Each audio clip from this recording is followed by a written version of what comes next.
नमस्कार दोस्तों। आज के इस वीडियो में मैं बात करने वाला हूँ ह्यूमन इवोल्यूशन के बारे में। होमो सेपियंस यानी मॉडर्न इंसान का इवोल्यूशन।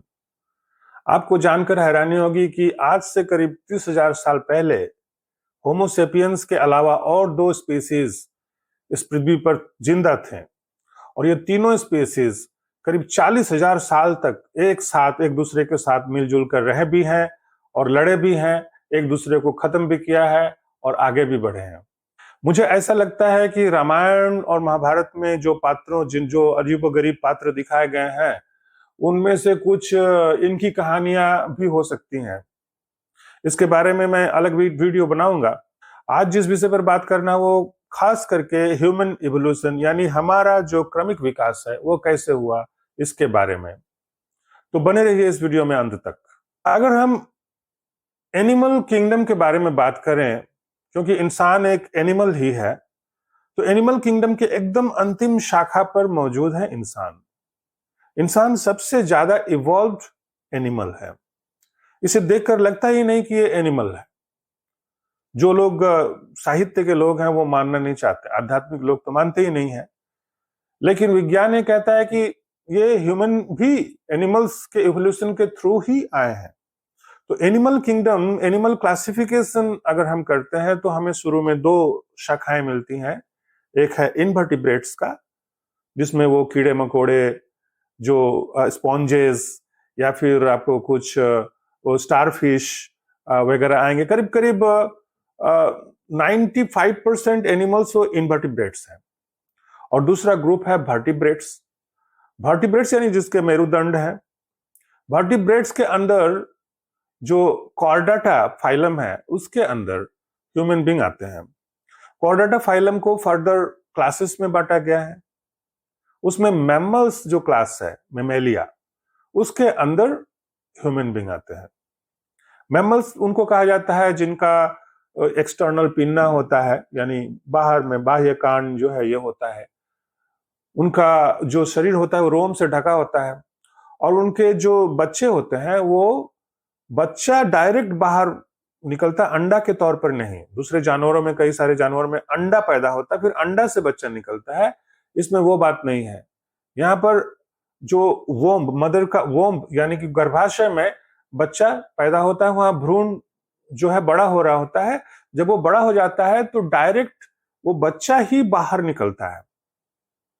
सारे मैमल्स में ये होता है कि इनको हम लोग मैमल्स कहते हैं। इसके अंदर आपको गाय, बकरी, घोड़ा, हाथी, यहां तक कि आपको चमगादड़ और व्हेल जैसे जंतु भी मिल जाएंगे। मैमल्स ही कहलाते हैं वो, क्योंकि इनके भी बच्चे गाय, बकरी, घोड़ा इत्यादि तो रोम से भी ढके हैं, उनके कान भी हैं, पिन्ना भी है और साथ में उनके बच्चे भी बाहर, मतलब बच्चा ही पैदा होता, अंडा नहीं। दूसरी ओर जो चमगादड़ और व्हेल है, इनके भी बच्चे पैदा होते हैं, अंडा नहीं, इसलिए इनको भी मैमल्स कहा गया है। एनीवे, अब ये मैमल्स को भी फर्दर ऑर्डर में डिवाइड किया गया है। बहुत सारे ऑर्डर्स हैं, उसमें जो प्राइमेट ऑर्डर है उसमें हम बिलोंग करते हैं, ह्यूमन बीइंग। और बाकी जो एप्स या बंदर हैं वो भी ये प्राइमेट्स के अंदर बिलोंग करते हैं। अब हमने क्लासिफिकेशन को काफी नैरो कर दिया। ये जो प्राइमेट्स हैं इनका जो कैरेक्टर होता है, दो प्रमुख कैरेक्टर है। इनका ब्रेन साइज काफी बड़ा होता है और ये बुद्धिमान होते हैं। जो प्रमुख कैरेक्टर वो ये है कि इनके जो बच्चे हैं, पहले तो मैमल्स के बच्चे बाहर डायरेक्ट बच्चे पैदा होते हैं तो सारे मैमल्स के होते हैं, लेकिन प्राइमेट्स के बच्चे पैदा होते ही चलना नहीं शुरू कर देते। इनको एक परवरिश की जरूरत होती है। इनको माता पिता का देखभाल काफी दिनों तक, एक्सटेंडेड टाइम पीरियड तक लगता है। इनको प्राइमेट्स कहते हैं। आपने देखा होगा गाय बछड़ों, गाय भैंस या फिर घोड़ों का जो बच्चा होता है वो पैदा होते ही थोड़ी देर बाद वो लड़खड़ाते लड़खड़ाते चलना शुरू कर देता है और फिर वो दौड़ने भी लगता है। लेकिन इंसान का बच्चा चलते चलते करीब 1 साल बाद वो घुटनों के बल, फिर वो करीब 1.5 साल बाद वो पैरों के बल चलना शुरू करता है। यानी इतने दिनों तक वो बच्चों को देखभाल करना। ये प्राइमेट्स का कैरेक्टर है। सारे प्राइमेट्स, बंदर भी हैं उसमें, चिंपैंजी भी है, ओरांगुटांग, उधर लेमुर, ये सब है। अब यहां से हम शुरू करते हैं इतिहास का कि ये प्राइमेट्स इस पृथ्वी पर कब आए, प्राइमेट्स का प्रादुर्भाव कब हुआ उसके पहले की बात को छोड़ देते हैं, नहीं तो ये जो जियोलॉजिकल टाइम हिस्ट्री है ये काफी लंबा हो जाएगा। थोड़ा सा बता देता हूं कि पृथ्वी का जन्म आज से करीब 460 करोड़ साल पहले हुआ था। पृथ्वी का जन्म या सौरमंडल का जन्म कह लीजिए, आज से करीब 460 करोड़ साल पहले हुआ था। और पहला जीव जो कि एक बैक्टीरिया, आर्की बैक्टीरिया बोलते हैं हम लोग, वो जब आया होगा तो उसका टाइम पीरियड कहा गया है करीब करीब 400 करोड़ साल पहले, 4 बिलियन, 4 बिलियन ईयर्स एगो। तो बिलियन ईयर्स का मतलब 400 करोड़ साल पहले वो पैदा हुआ, पहला जो सेल, कोशिका पैदा हुआ। अब वहां से तरह तरह के, जो शुरू में तो बैक्टीरिया का ही साम्राज्य था, उसके बाद ये जो एल्गी का साम्राज्य पैदा आया, फिर ये इधर जो आपका एनिमल किंगडम में जो प्रोटोजोआ इनका रहा होगा। काफी लंबा समय इन सब जीवों से गुजरते गुजरते फिर मल्टी सेलुलर ऑर्गेनिजम्स का बारी आया, और फिर जाकर के हम प्राइमेट्स की बात कर रहे हैं। तो प्राइमेट्स जब आए तब तक समय काफी बीत चुका था, सिर्फ 8.5 करोड़ साल पहले। ये सिर्फ इसलिए कह रहा हूं कि पृथ्वी का एज जो है काफी बड़ा है, 400 करोड़ साल पहले का इतिहास है माने जीवों का, तो उसमें से 8.5 करोड़ बहुत ज्यादा नहीं होता। तो 8.5 करोड़ साल पहले उस समय डायनासोर्स भी थे। 6 करोड़ साल पहले डायनासोर विलुप्त हुए हैं, ऐसा कहा जाता है। तो ये क्रिटेशियस का टाइम पीरियड रहा है, जुरासिक क्रिटेशियस, और तभी प्राइमेट्स आ गए थे पृथ्वी पर।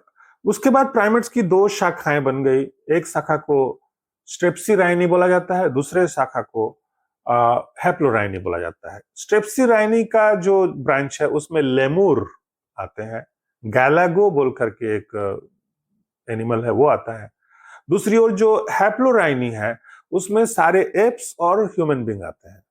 इसमें मंकी भी आते हैं, new world monkey, old world monkey, और एप्स का जो जिसमें आपका गिबॉन, ओरांगुटांग, गोरिल्ला, ये सब आते हैं। फिर शिंपैंजी आता है, और यही जो शिंपैंजी और होमिनिन यानी इंसानों का जो फैमिली है उनका ब्रांच जो वहीं से निकलता है, जहां से शिंपैंजी निकलता है वहीं से होमिनिन ब्रांच भी निकलता है। अब ये सब घटनाएं कब घटी थी आज से पहले? प्राइमेट्स आए 8.5 करोड़ साल पहले। फिर क्या हुआ? आप उधर स्ट्रेप्सिराइनी को छोड़ दीजिए, वो तो लेमुर वाला ब्रांच है। ह्यूमन वाला ब्रांच पर ध्यान दीजिए। सबसे पहले न्यू वर्ल्ड मंकी आते हैं, फिर ओल्ड वर्ल्ड मंकी आते हैं, यानी मंकीज का जमाना रहता है। ये करीब 6-7 करोड़ साल पहले की बात है। उसके बाद और आगे आकर के जो एप्स का जो जमाना था, पूरे पृथ्वी पर एप्स काफी ज्यादा संख्या में थे, वो था करीब आज से करीब 3 से 3.5 करोड़ साल पहले का जो पीरियड था। 3 से 4 करोड़ साल पहले मान लीजिए। ये जो टाइम पीरियड था इसमें आपको गिबॉन, ओरांगुटांग और गोरिल्ला का साम्राज्य था पूरा। फिर बाद में करीब आज से बहुत ज्यादा नहीं, 1 करोड़ साल भी नहीं, 80 लाख साल पहले शिंपैंजी का जन्म होता है। शिंपैंजी स्पीसीज पैदा होती है। अब स्पीसीएशन कैसे होता है इसके बारे में मैं बाद में बताऊंगा। ये जब एक स्पीसीज पैदा होता है तो इसका मतलब ये नहीं कि दूसरा स्पीसीज उसी स्पीसीज में कन्वर्ट हो जाता हो, वो स्पीसीज भी रहता है। होता यह है कि उसी स्पीसीज का एक पॉपुलेशन कहीं और चला जाता है, और वहां जाकर वहां की परिस्थितियां, एनवायरमेंट जो अलग होता है, और काफी हजार वर्ष रहने के बाद, क्योंकि उस समय जनसंख्या तो कम हुआ करती थी, वैसे आज भी एनिमल्स का जो ये है अलग अलग, उनकी जनसंख्या काफी कम है। जनसंख्या का एक माजरा है कि आपस में जो रिप्रोडक्शन पॉसिबल होगा तभी तो स्पीसीज एक होंगे, लेकिन जब बहुत दिनों तक जो ये रिप्रोडक्टिव सेपरेशन जब हो जाता है तो वो जो दूर चला गया था, जो रिप्रोडक्टिवली आइसोलेटेड हो गया है, वो आगे जाकर दूसरे स्पीसीज में कन्वर्ट हो सकता है अगर उसमें म्यूटेशन हो जाए उस परिस्थिति में ढलने के हिसाब से। और वो म्यूटेशन अगर वो बेनिफिशियल म्यूटेशन हो तो नेचुरल सिलेक्शन के थ्रू वो सिलेक्टेड हो जाएगा, और धीरे धीरे वो एक नया कैरेक्टर डेवलप कर लेगा और इससे अलग हो जाएगा। हालांकि ये स्पीसीज भी वहां अभी है, ये जब विलुप्त होगा तब होगा। इससे भी और दूसरी स्पीसीज भी पैदा हो सकती हैं। स्पीसिएशन ऐसा होता है, मतलब एक स्पीसीज खत्म हो गया दूसरा नहीं पैदा होता। चलिए आगे बढ़ते हैं। तो शिंपैंजी और होमिनिन्स का जो जन्म होता है करीब 80 लाख साल पहले, 0.8 करोड़ ईयर्स एगो, मतलब कि आप उसको 8 मिलियन ईयर्स कहेंगे, मिलियन ईयर्स की भाषा में। अब होमिनिन ग्रुप, जो कि इंसानों का जो फैमिली है, होमिनिडी या होमिनिन्स, इनका स्टार्ट हो चुका है अब, ये 80 लाख पहले से शुरू करके। लेकिन होमोसेपियंस आएंगे बाद में, करीब 20 लाख साल, आज से करीब 20 लाख साल पहले पहला होमोसेपियंस 24 लाख साल पहले आएगा। लेकिन बीच में बहुत सारी घटनाएं हैं जिन सब स्पीसीज का नाम आता है। सबसे पहले साहेलैंथ्रोपस बोल करके एक फॉसिल मिलता है जो कि 2 पैरों पर चलने वाला बताया जाता है। साहेलैंथ्रोपस का जमाना था 70 लाख साल पहले। फिर आता है ओरोनिन बोल करके एक स्पीसीज जो करीब 60 लाख साल पहले था, 50 से 60 लाख के बीच में। और फिर 40 से 50 लाख साल पहले के बीच में एक आर्डिपिथेकस बोल करके एक होमिनिन आता है जो कि काफी हद तक हाँ कह सकते हैं इंसानों जैसा 2 पैरों पर चलने वाला प्राणी था। ये सब विलुप्त होते जाते हैं। और आर्डिपिथेकस जन्म देता है ऑस्ट्रेलोपिथेकस को, जिसके बारे में आपने सुना होगा, ऑस्ट्रेलोपिथेकस। हाँ, ऑस्ट्रेलोपिथेकस सबसे करीबी अगर कॉमन एंसेस्टर कहा जाए होमोसेपियंस का तो ये ऑस्ट्रेलोपिथेकस है। ऑस्ट्रेलोपिथेकस के 2 स्पीसीज, ऑस्ट्रेलोपिथेकस एफरेंसिस और ऑस्ट्रेलोपिथेकस अफ्रीकैनस, इन दोनों से पॉसिबली ऑस्ट्रेलोपिथेकस अफ्रीकैनस से होमोजीनस का जन्म होता है। और पहला होमोजीनस कौन, होमोस्पीसीज कौन था बोलना मुश्किल है, मगर जो फॉसिल रिकॉर्ड्स बताते हैं उनमें से होमो हेबिलिस का नाम आता है, जो कि एक छोटा मानव था, और लेकिन उसको हैंडीमैन बोलते हैं क्योंकि वो टूल्स बनाना जानता था। और ब्रेन साइज के बारे में बात करूंगा। ब्रेन साइज तो धीरे धीरे बढ़ ही रहा था, और कैसे वो होमोसेपियंस तक किस हिसाब से बढ़ा इसके बारे में थोड़ा सा बात करूंगा। तो होमो हैबिलिस को आप पहला होमो स्पीसीज कह सकते हैं। साथ में होमो एर्गास्टर जो कि बड़ा था, होमोसेपियंस जैसा ही बड़ा था, वो आया, लेकिन वो खड़ा पूरा नहीं होता था। होमो इरेक्टस जब आया करीब 18 लाख साल पहले, और ये होमो हैबिलिस आ चुके थे। उससे पहले मैं बात कर रहा था ऑस्ट्रेलोपिथेकस का, और उससे पहले आर्डिपिथेकस का। आर्डिपिथेकस से ऑस्ट्रेलोपिथेकस कब आए? करीब 35 लाख साल पहले। 35 लाख से 25 लाख, 24 लाख, 20 लाख साल पहले तक इनका ऑस्ट्रेलोपिथेकस का जमाना था। उसी बीच 24 लाख साल पहले होमो हैबिलिस पैदा होता है, होमो एर्गास्टर भी पैदा होते हैं, लगभग सेम टाइम में उनका फॉसिल्स पाया जाता है, और ये ऑस्ट्रेलोपिथेकस से आए हैं ऐसा कहा जाता है। होमो एर्गास्टर बाद में होमो इरेक्टस को जन्म देता है। होमो एर्गास्टर, होमो हैबिलिस धीरे धीरे विलुप्त हो जाते हैं। फिर होमो इरेक्टस का जो प्रीडोमिनेंसी जो जमाना है वो काफी लंबा समय तक चलता है, करीब 15 लाख साल तक या उससे भी ज्यादा। यानी करीब 18 लाख से शुरू करके 4 लाख साल पहले तक वो थे इस पृथ्वी पर। इतना दिन उनका साम्राज्य रहा है, बाकी होमो स्पीसीज से ज्यादा।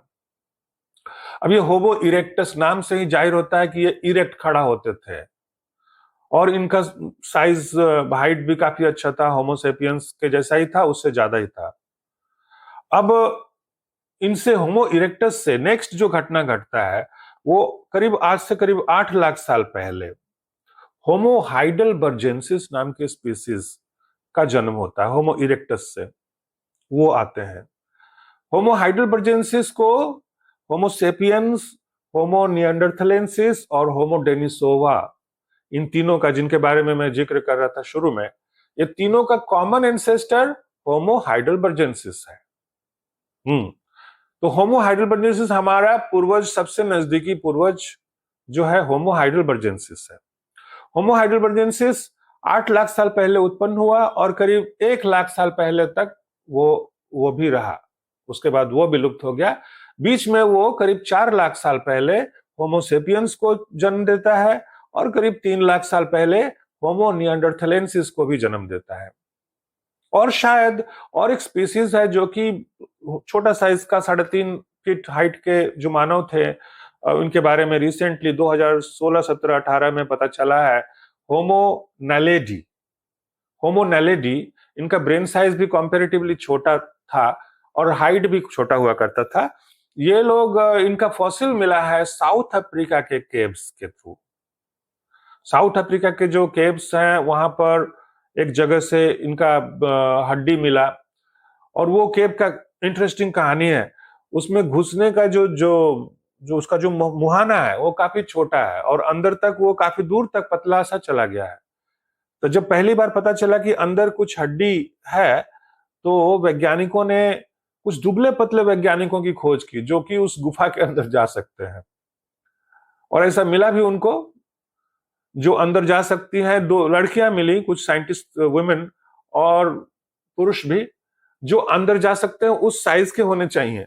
ऐसा उन्होंने ढूंढा और ढूंढ करके फिर जब अंदर जाकर देखे तो उनको खजाना मिला हड्डियों का, जिसमें पूरा ढांचा वो बनाने में कामयाब हो गए कि होमो नैलिडी नाम का एक इंसान, होमो नैलिडी नाम की एक स्पीसीज हुआ करता था, जिसके बारे में बाद में जीनोम एनालिसिस करके पता चला कि करीब 2.5 लाख साल पहले ये होमो, 2.5 लाख से 3.5 लाख के अंदर ये आए होंगे। यानी कि ये भी काफी दिनों तक होमो सेपियंस और होमो निएंडरथलेंसिस के साथ इस पृथ्वी पर थे। ठीक है, अब पृथ्वी पर ये एक साथ नहीं थे शुरुआती दौर में। अब आता हूं इनके डिस्कवरी के बारे में, जो जिनको नोबेल प्राइज मिला 2022 में। स्वांते पाबो, स्वीडिश पेलियोबायोलॉजिस्ट या फिर आर्कियोलॉजिस्ट, उनको नोबेल प्राइज मिलता है। ये नई स्पीसीज का आविष्कार, होमो डेनिसोवा का आविष्कार उन्होंने खोज निकाला था, और इनके बीच में जो इंटरेक्शन होता है, इंटरब्रीडिंग होता है, इन सब चीजों के बारे में एक लंबा रिसर्च करके, एक कॉम्पेरेटिव जीनोमिक्स स्टडी करके बताया कि कैसे कैसे होमोसेपियंस के साथ निएंडरथल्स का मिलन होता है और कितने % जीन शेयर करते हैं, उधर डेनिसोवन्स का, इस पर बात करते हैं। तो कहानी ये है कि 2008 में डेनिसोवा केव, जो कि आपका साउथ साइबेरिया में मौजूद है, वहां से इनको एक उंगली की एक छोटी सी हड्डी मिलती है, जिससे डीएनए एक्सट्रैक्ट करके जब ये सीक्वेंस कंपैरिजन करते हैं तो इनको पता चलता है कि ये एक न्यू स्पीसीज होना चाहिए, जिसका नाम ये होमो डेनिसोवा रखते हैं उस केव के नाम के ऊपर में। ज्यादातर केव के नाम के ऊपर में स्पीसीज का नाम रखा गया है। अब ये होमो डेनिसोवा ये ईस्टर्न एशिया में रहा करते थे, ऐसा पता चला, क्योंकि ईस्टर्न एशिया के लोगों में उसके जीनोम का सीक्वेंस पाया जाता है, 1 से 6% सीक्वेंस कॉमन पाया जाता है। आऊंगा उस बारे में।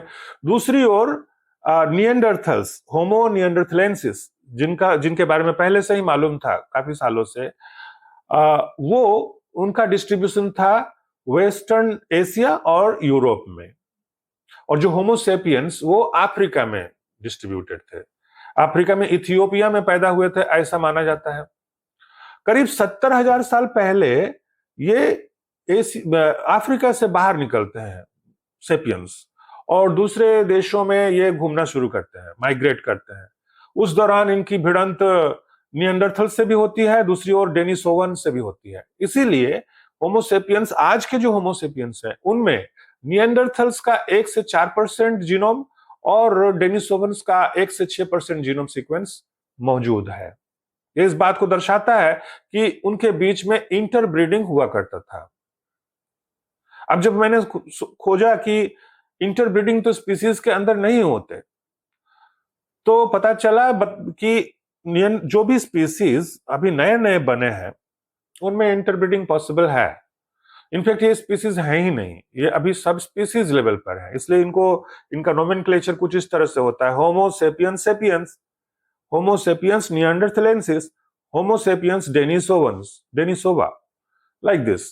यानी ट्राइनोमियल, वो जो लास्ट वाला नाम है वो एक सब स्पीसीज का नाम है।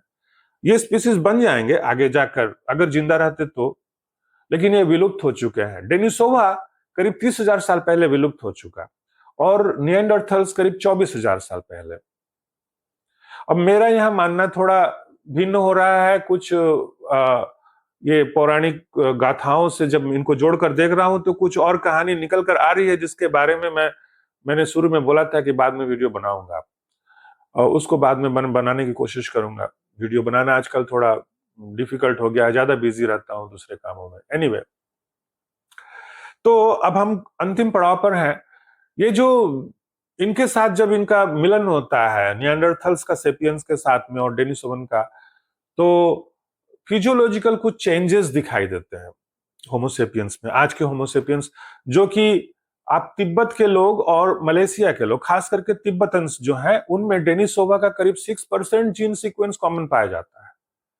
और देखा गया है कि उनका जो EPAS1 नाम का जो जीन है वो मौजूद है होमोसेपियंस में। ये EPAS1 जो जीन है, ये इंसान को हाई अल्टीट्यूड में रहने के लिए सक्षम बनाता है। यानी ये आरबीसी का संख्या बढ़ा देता है, जिससे कि आप लो ऑक्सीजन लेवल पर आप रह सकते हैं, जिंदा रह सकते हैं।